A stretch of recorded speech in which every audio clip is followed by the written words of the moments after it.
iyo witinyutse nawe gusa wibona nyine uri umuntu kandi w'umumaro. Kwitinyuka rero naje gusanga ari ikintu kibuze mu bantu kandi ari ikintu gikenewe cyane mu bantu. Iyo witinyutse hari aho ugera utakageze utitinyutse. Iyo witinyutse bigutera guhaguruka, nyamara utitinyutse wakomeje wicaye hahandi bikaza gusoza nyine usaruye ibya hahandi. Niba ari inzara ukayisarura, niba ari amaganya ukayasarura, niba ukabisarura. Rero reka mbasabe ngo twitinyuke, twigirire icyizere, wumve ko icyo uhagurukiye gukora uzakigeraho. Wumve ko intama yo watanga muri bagenzi bawe yagira umumaro.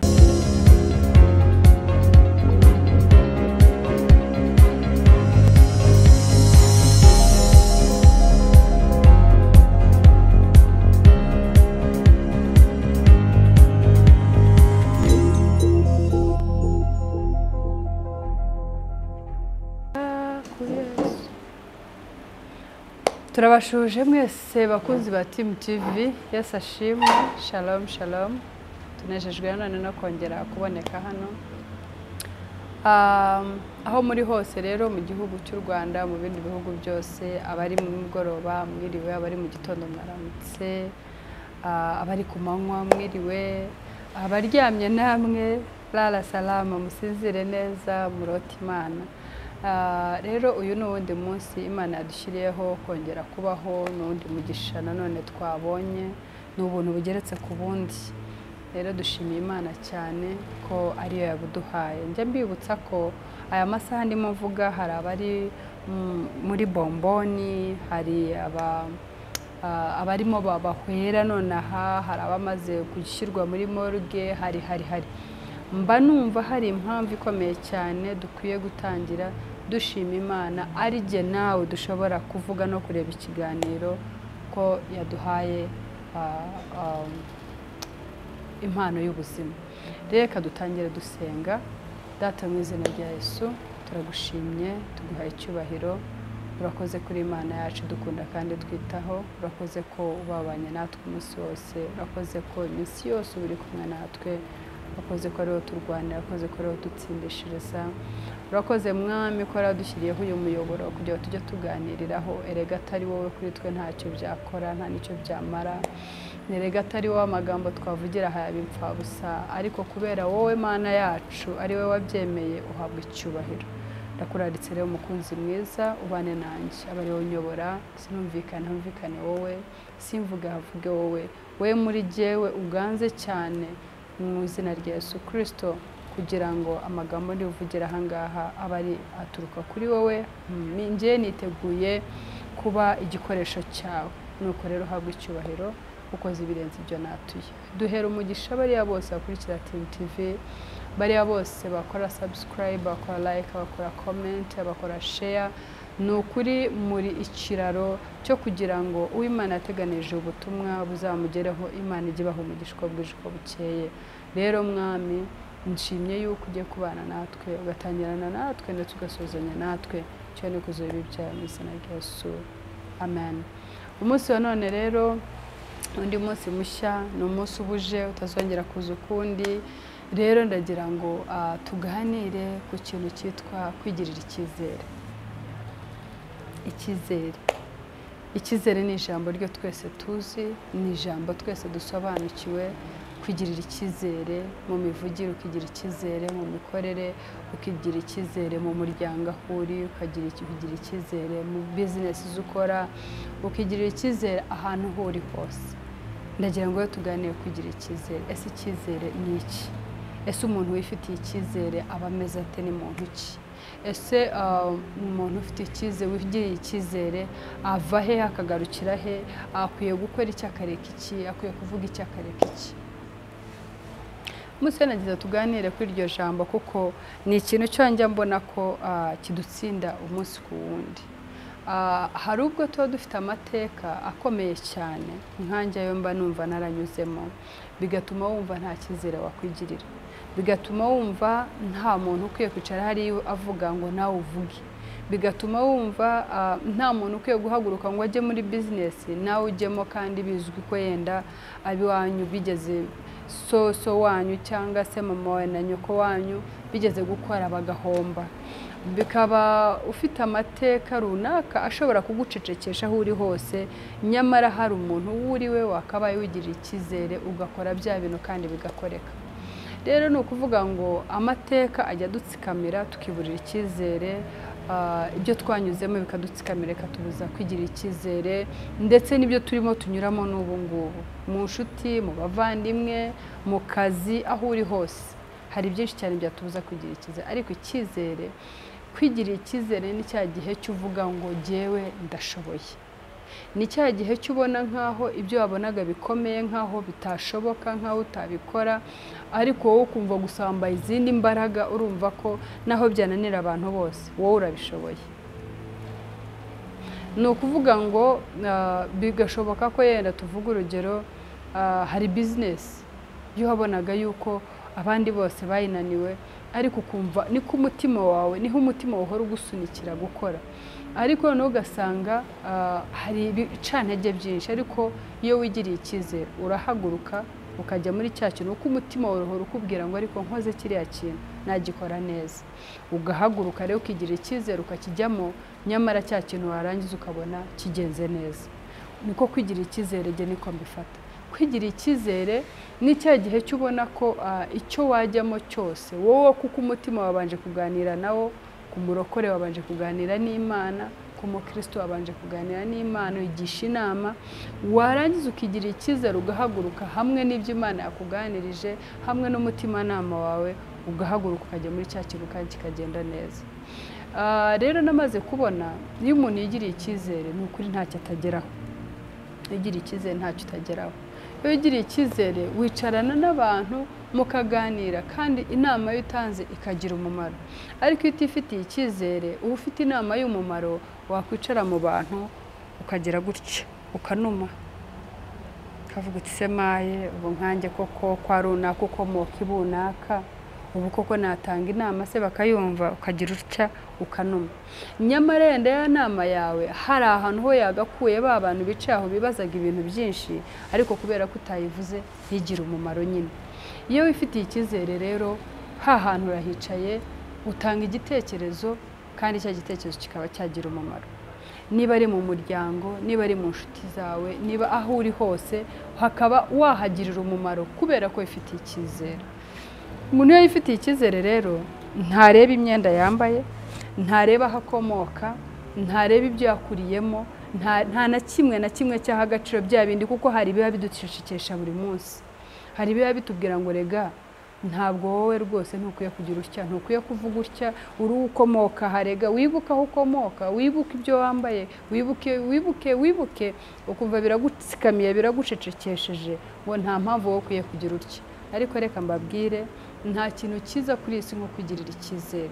Iyo wifitiye icyizere wikura mu bibazo byari biri aho ngaho, byabonekaga nk'ari ibibazo byakakumize, ariko kubera ko wifitiye icyizere ukabivamo.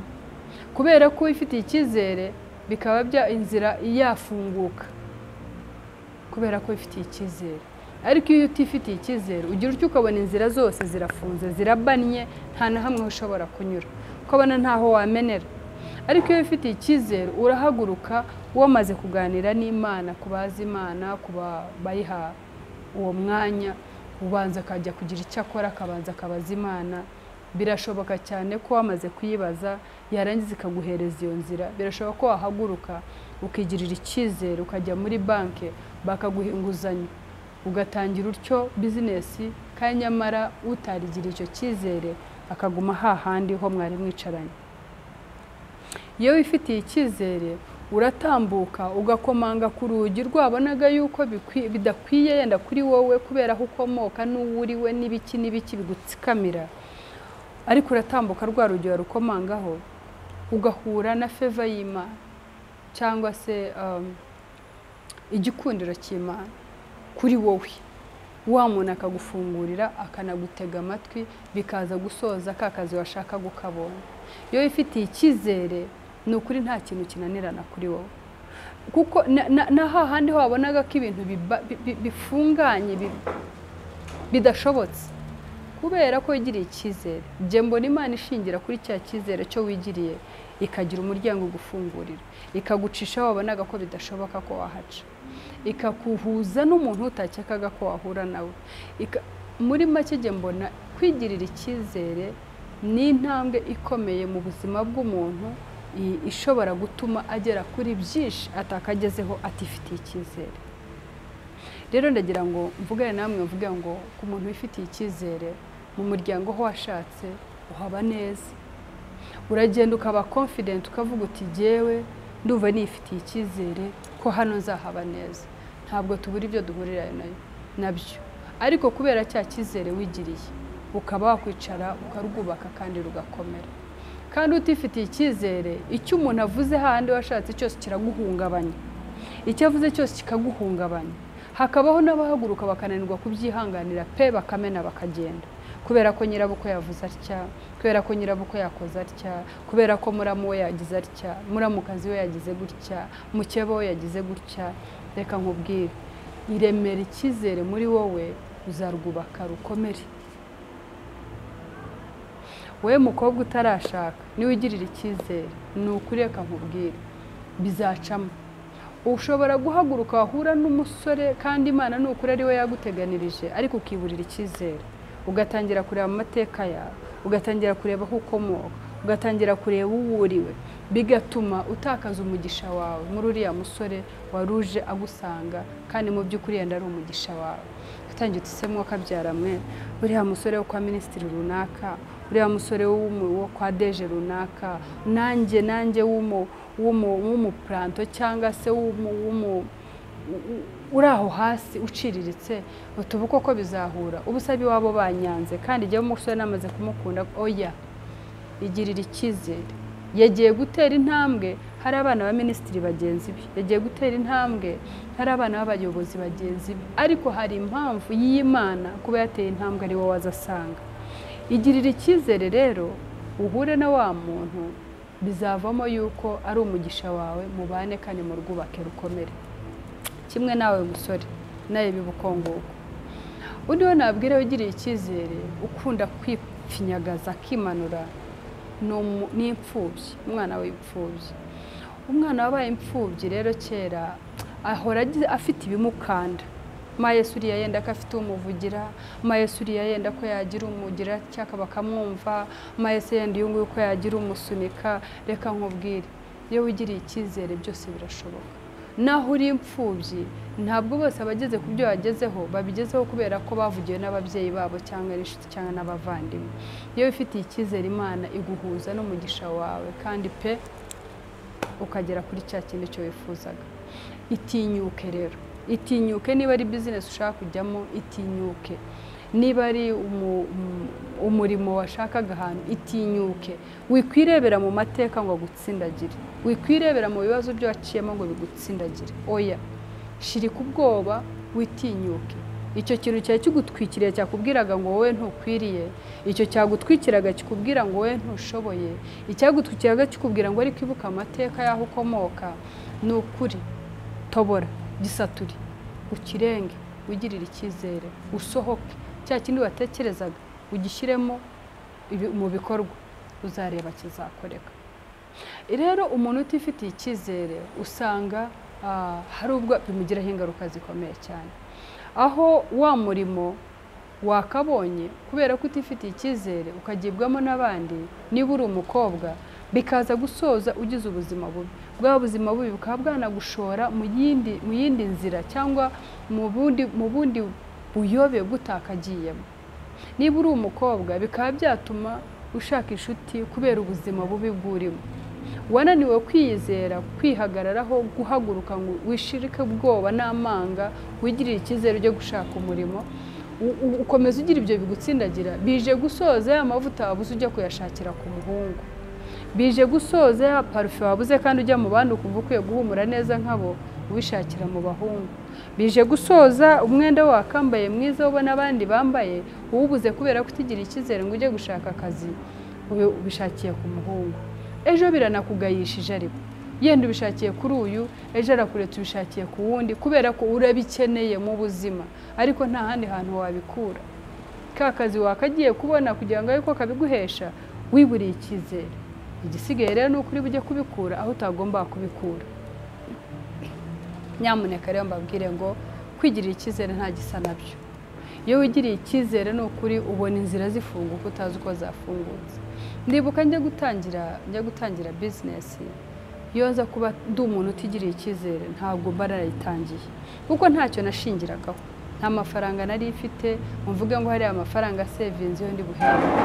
Imana iha umugisha manager ahantu muri banka wasunitse akajya ampereza za overdraft biransunika ngeraho ubu ngubu nkora isoko nkaribona nka supplyinga ntagombye gushaka iyo overdraft. Iyo ntaza kwigirira icyizere rero ntabwo mba narahagurutse ngo ntangire business kandi mbibona ngo uratangira suhera kuki nta business nta mafaranga yifite yo gutangiza, nta yifite yo kugura igitabo, nta yifite yo kugira gutya, nta yifite yo kugira ibyo byose rero biragutsikamirira bikakwereka ngo ntacyo ushoboye.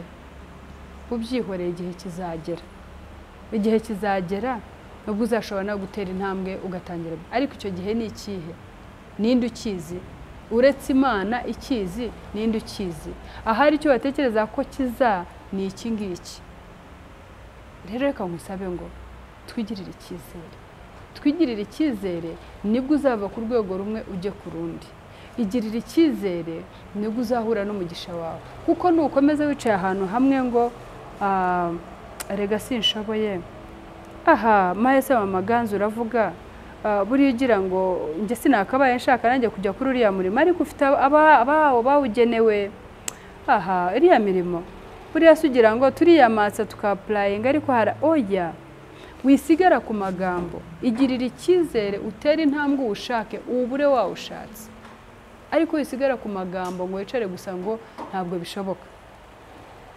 Igirira icyizere, wifitiye icyizere ugatera intambwe ukagishyira mu bikorwa. Kuko nanone kuvuga ngo nifitiye icyizere rega ndashoboye, erega ndashoboye, erega biriya ntabwo byananira ndashoboye, nuko nyine ntarabijyamo, ariko mbigiyemo gihe burya nanone ntacyo byakumarira.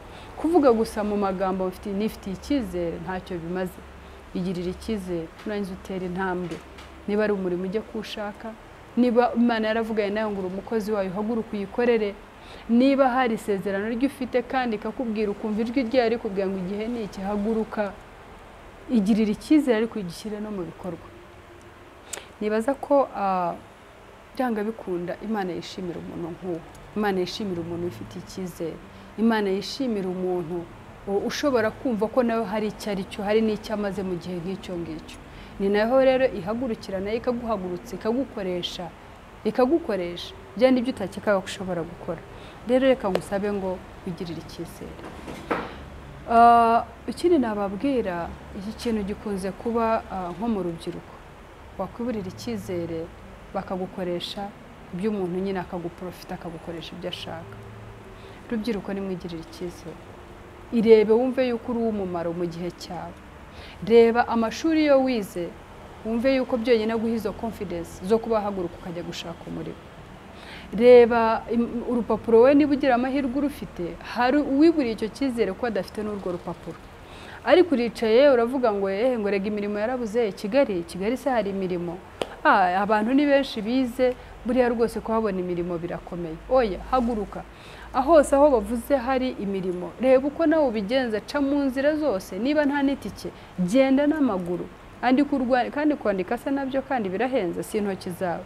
Andika nurangiza ugende n'amaguru. Niba ari kuri ministry ya hehe ujye urudepoze, niba ari ikigo runaka jye urudepo, ariko haguruka. Kubiririmba gusa ngo imirimo ngo mahe ngo ufite ngo mahe se ngo abantu ni benshi ngo mahe se, oya ntacyo bimaze ibyo ngibyo.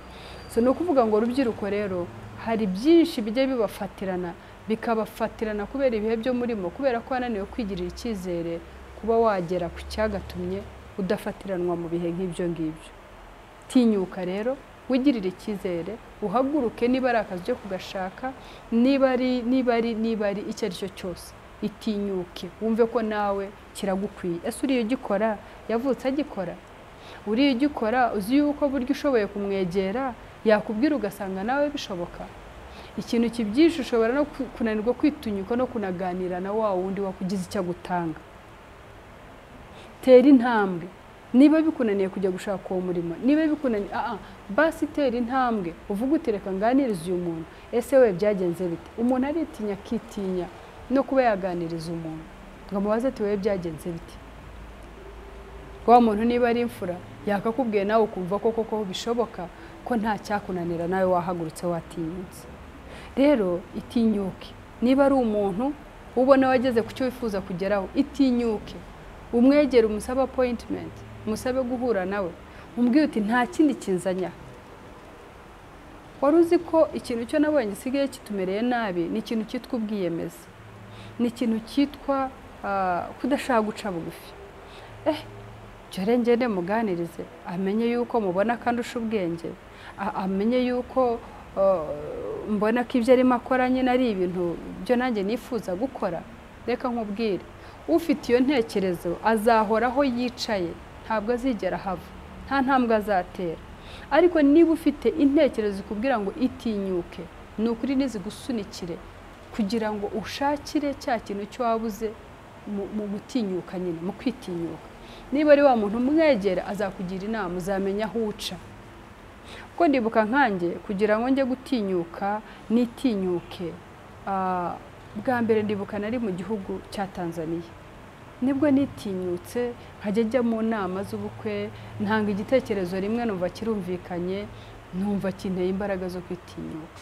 Nyamara buriya ni ukuvuga ngo iyo naze gutinyuka ntera intambwe njyeyo, simba natanye icyo gitekerezo ntikiba cyaranantinyuye ngo nshobore kugira ahantu ho nicara ngire n'igitekerezo cyo ntanga kandi yenda gifite umumaro.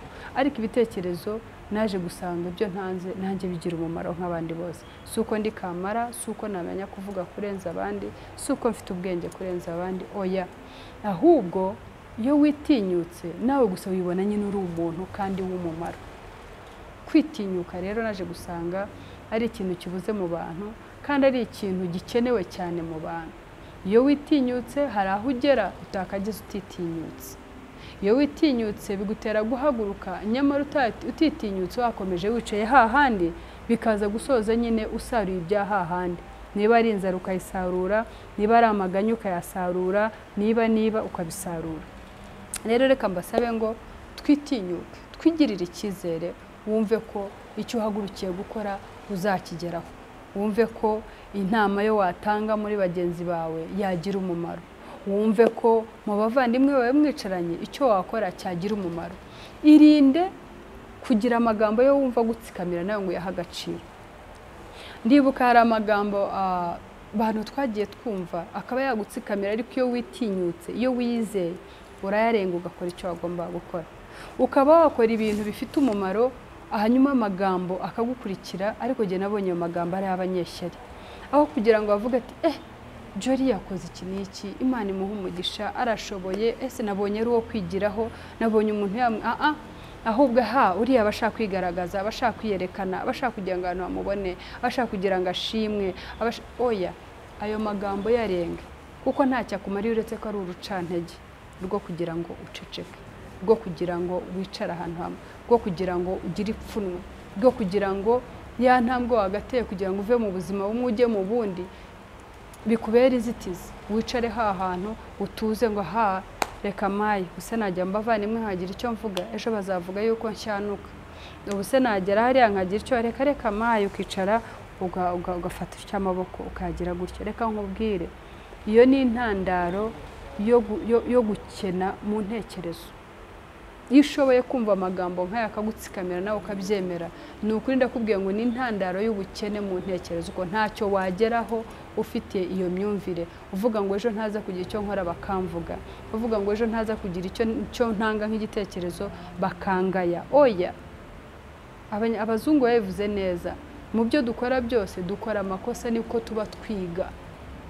Nawe rero itinyuke, nukora ikosa rizakosorwa n'ari igitekerezo, rizakosorwa n'undi utanze igitekerezo, ukavuga uti ariko nibyo koko, tinumva inama y'uriya muntu atanze koko ari. Ariko nta gihe uzigera wiga mu gihe cy'ibyo ufite ubicecekanye. Uzahora uzi ko utazi cyangwa uzahora wibeshya kuzi, kandi nyamara ntacyo uzi cyangwa uzi ariko ntacyo bikumariye. Rero reka nkubwire ngo kutitinyuka, kutiyizera, kutigirira icyizere, ni ukuri ni indwara mu zindi ndwara ishobora kugutwara ikagucupiza, ikakujunjamisha, ikakugira ikintu cy'utari cyo, noneho byakurikizaho amagambo rero y'abantu neza neza ukabicyoha, ukaba ikintu kidafite umumaro. Rero reka ngusabe ngo iyizere, tinyuka, niba ari umurimo wujyemo, niba ari inama y'abantu batera yijyemo, niba ari mu muryango tanga igitekerezo cyawe uko kiri, ibisigaye ibyo bari buvuge n'ibiki n'ibiki ni akazi kabo. Wowe ba wowe ubwawe, hanyuma kandi numara kuba wowe ubwawe ukitinyuka ugakora icyo ugomba gukora, ibindi bizaza ari inyongera. Ariko mu gihe cyose uzaba urwaye iyo ndwara yo kuba timide, yo kutitinyuka, yo kutizera, igihe cyose abantu bazahora bakwita amazina ayo bashatse, nawe uzavaho wemere rya zina wumve ko ari ryo zina ryawe. Ariko ntabwo bikwiriye nshuti. Hari uw'Imana yakuremeye kuba we, hari umumaro Imana yagushyiriyeho kuri iyi si kugira, hari icyo yakuremeye kuba cyo, hari aho yakuremeye kuzajya, hari ibyo yakuremeye kuzajyamo, hari aho yakuremeye kuzagera. Ariko byose bishobora kuza bigafatwa n'icyo kintu gusa cy'uko wiburiye icyizere. Ukiburira akuzi ko wiburiye icyizere ukanakiburira naho bitari ngombwa, naho uri muri miruwari wenyine ukireba ugasanga uri mubi, ukiburira reka mbabwire ni ukuri twigirira icyizere, bigatuma uri no muri miruwari ubwawe ukiburira icyizere ukabona uri mubi. Ahubwo ugafata nka Jori akari utereka mu mwanya wawe ukabona Jori ni mwiza, Jori ateye neza, Jori avuga neza, Jori akora neza. Reka nkubwire, iyo wiburiye icyizere wisimbuza abandi, iyo wiburiye icyizere mu ntebe yawe uhicaza undi muntu, iyo wiburiye icyizere intekerezo zawe zitera mu wundi muntu, kandi ibyo bintu byose ni ibidashoboka nta nubwo bikwiriye. Wowe uri unique, Imana yakuremye uri unique, nta kizahindura wowe. Uzahindurwa nayo magambo azagucecekesha nawe ukayatega amatwi ukayemerera. Ariko niwigiriye icyizere, you are unique, uri unique, uri umuntu udasanzwe, uri umuntu w'Imana yaremye kugira ngo ugire umumaro mu gihe cyawe nk'iki ngiki. Rero Imana iduhana umugisha niba twumvise iyo nama. Ni ukuri ndifuza ko buri wese yakugiriye icyizere. Wowe ubonaga nk'umukene ukumva ntacyo wavuga cyumvikane, oya, fata kuri umuntu udasanzwe. Reka mbabwire, nta muntu utagira uwagira icyo arusha. Niyo mpamvu ukwiye kwigirira icyizere. Nta muntu kuri iyi si utagira icyo arusha uwundi. Nshobora kuba ntafite amafaranga ariko ufite umwanya, wowe ufite amafaranga nta mwanya ufite. Nshobora kuba mfite ibitekerezo byiza ariko uyu nguyu we afite imirimo myiza, nkabajye ntavuga ariko nkakora. Hakaba uyu nguyu wavuga ariko yenda gukora bikamunanira. Uzi ko ushobora kuba ukunda abantu cyane ariko ukananirwa kuba watera intambwe ngo ujye kubasura, ukumva uri timide, ukumva ntubishoboye. Hakabaho jewe nkaba mfite yenda n'amatike ariko kubera ko jewe nyine nitinyutse nkumva ko ngomba gusura aba bantu kandi nkahaguruka nkabasura. Rero reka nkubwire, iyo utifitiye icyizere hari byinshi utakaza, hari byinshi uhomba, hari aho wakageze utagera, hari uwo wakabaye we utaba we. Amateka rero guhera uyu munsi yasiga inyuma ntazongeye kugutsikamira. Amagambo y'abantu yaterera inyuma ntazongeye kugutsikamira. Wowe ugomba kuba we kugira ngo Imana igukoreshe mu gihe cyawe. Imana rero duhana umugisha. Ndabashimiye ko mwashoboye kuntega amatwi, ndabashimiye umwanya wanyu. Imana ijye ubahera umugisha, tekerezo muduha Imana ijye ubahera umugisha. Za like, za subscribe mukora, za share, ni ukuri data ntagahweme kubibahera umugisha. Kandi reka mbasabe ngo mujye mugaragaza, ariko hari abambwira ku ruhande Imana ibaha umugisha. Hari abantu badakunda kwandika, badakunda kugaragara, ariko ku ruhande mujya mumbwira, binsubizamo intege n'imbaraga, nkumva ko ibyo nkora bifite umumaro. Imana rero ikomeze kubaha umugisha no kuba turindira. Ni ukuri muri abantu b'umumaro, njya mbibabwira, mudahari Team TV ntacyo yabimaze. Rero data aduhana umugisha kandi ntagahweme kubagira neza uko bwije uko bukeye. Reka dushime Imana. Ata mu izina rya Yesu ushimwe kandi uhabwe icyubahiro.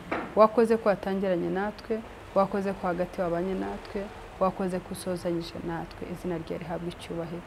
data nta kintu twaganiraga uretse ijambo icyizere. Mwami, nibuka neza ko Dawudi ntabwo yigeze ajya kurwana na Goliyati kubera yuko yari afite ibintu byinshi, kubera ko yari afite amacumu menshi, kubera ko yari afite imbaraga nyinshi, kubera ko yari afite icyo afite gifatika. Oya, ahubwo cya cyizere wamuremanye nicyo yagize muri we. Ajya no kumutera ibuye, yaravuze ati nguteye mu izina rya Yesu. Yumvise yambaye kwizera ndetse no kwizera ko ushobora kumukoresha ibikomeye, kandi koko byarakoretse, ubwoko bwawe buratabarwa. Rero Mwami, ndakwinjiza ngo usange uyu mukobwa, usange uyu muhungu, usange uyu mugore, usange uyu mugabo, usange uyu mubyeyi, usange uyu muyobozi, usange uyu mukozi w'Imana, usange buri muntu mu cyiciro cye. Bya bindi byose byamukandamizaga, byamubwiraga ngo uri ka Dawudi, ngo nta mbaraga ufite, ngo nta n'intwaro ufite, ngo nta n'icyo ufite, ntacyo wageraho, ibyo byose ubiburizemo mu izina rya Yesu Kristo. Data, ndakwinginze ngo usange buri umwe wese, umwibutse yuko mu irema rye ntawe ugisha inama. Ba bandi babona nkaho ari abahanga cyane bazi kuvuga b'intyoza, ntabwo ugeze ubagisha inama ngo uyu muntu mureme gute, ahubwo niyisobanukirwe, bizatuma aba uwo agomba kuba we nk'uko wamuremye kuba uwo nguwo. Igihe cyose umuntu atifitiye icyizere, afata umuntu wundi akamushyira mu ukimushyiremo, ukimurememo, mwibutse yuko ari unique, hari icyo arusha ba bandi bamuzengurutse, hari ikintu kimwe muri byo ashobora kubarusha kandi yagikora kikabagirira umumaro. Rero ndakwinjiza kugira ngo upfundure wa wundi wese wari upfundikiwe n'amateka, upfundure wari upfundikiwe n'ibyo yibwiraga byamutsindagiraga bikamutsikamiza, bikamubuza kwigirira icyizere, maze izina ryawe rihabwe icyubahiro kubera ko hari umurimo wakoze muri uwo muntu. Ushobora byose, ni ukuri narakubonye, nta na rimwe ntakubona. Rero ndagushimiye ko ugiye kubakorera icyo gitangaza, hakazaba abadusangiza ubuhamya ko uyu mwanya twamaze hatari impfabusa, ahubwo wamugiriye umumaro. Icyubahiro n'ikuzo bibe byawe, mu izina rya Yesu Kristo umwami wacu. Amen.